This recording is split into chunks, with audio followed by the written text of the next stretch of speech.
30க்கு மேல நீ கல்யாணம் பண்ணா உன் குழந்தை பிறக்காது. ஸோ அந்த அது இதுன்ட்டு நிறைய வந்து ஒரு டாக்ஸிசிட்டி வந்து உன் மேல திணிப்பாங்க. மெயினா வந்து ஃபேமிலி ரிலேட்டிவ்ஸ். ஸோ அந்த வயசானவங்களாம் வந்துட்டு அந்த மாதிரி அந்த மாதிரி ஒரு அந்த மாதிரி ஒரு ஃபார்முலாவை போட்டு வச்சுட்டாங்க. ஸோ நீ இஃப் யூ ஆர் அபவ் 30னா முடிஞ்சு அவ்வளவுதான். யாரும் உன்னை கல்யாணம் பண்ணிக்க மாட்டாங்க. உன்னால வந்து குழந்தை பெற்றுக்க முடியாது.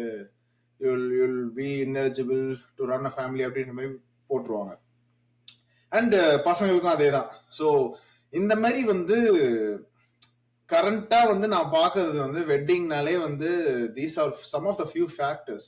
ஏன்னா லைக் ஒன்னு பேர் ப்ரெஷர், இன்னொன்னு வந்து இந்த வயசுக்கு என்னானாலும் நம்ம பண்ணிடணும். வேலை இருக்கோ இல்லையோ, அப்பா அம்மா கூட இருக்கேன் இல்ல, காசு வாங்குற காசு சம்பளம் பத்த மாட்டேங்குது, இதெல்லாம் மீறி 25 வயசு கல்யாணம், அப்புறம் அடுத்து பாத்துக்கலாம் அப்படின்ற மாதிரி ஒரு ஒரு செட்டப் இருக்கு இப்போ.